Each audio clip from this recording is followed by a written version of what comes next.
তো নমস্কার বন্ধুরা, দার্জিলিং ব্লগে আজকে শেষ দিন।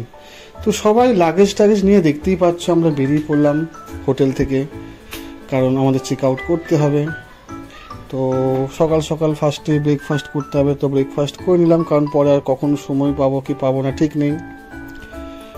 এই যে দেখতেই পাচ্ছ পুরো একটা ঢাল রাস্তা, আর চারপাশে শেষবারের মতো দার্জিলিংকে টাটা করতে করতে আমরা উঠে পড়লাম গাড়িতে।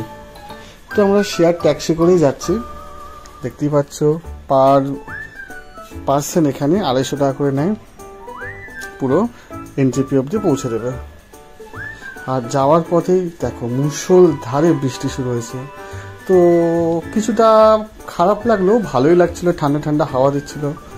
আর বাইরের দৃশ্যগুলো শেষবারের মতো দেখছি। খুব মিস করবো দার্জিলিংকে আবার। এতদিন মানে এই 5 দিন ঘুরে কি হলো যে সারা বছরের যে একটা ক্লান্তি আছে সেটা দূর হয়ে গেল।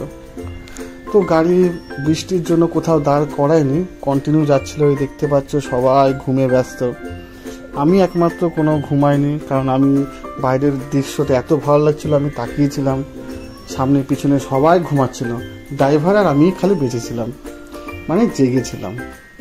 তো একদম এন্ড অফ দ্য মানে দাঁড়ানোর সময় গাড়ি দাঁড়ালো, সেখানে একটু টিফিন করে নিলাম। তো পৌঁছে গেলাম এনজেপি। এই যে এই টয় ট্রেনটা হচ্ছে দার্জিলিংয়ের সিগনেচার বা এনজেপির সিগনেচার। তো আমাদের বিকেলে ট্রেন ছিল উত্তরবঙ্গ এক্সপ্রেস। দেখো ট্রেনটার জন্য কত লোক দাঁড়িয়ে আছে, ওয়েটিং করছে, কারণ ট্রেনটা খুবই সুন্দর। আর যেহেতু পিক সিজন, তো ট্রেন তো ভিড় হবেই। তো কিছুক্ষণের মধ্যে ট্রেনটাও চলে আসলো। তো আমরা সকলে ট্রেনে উঠে পড়লাম এবং জার্নিটা খুবই ভালো ছিল।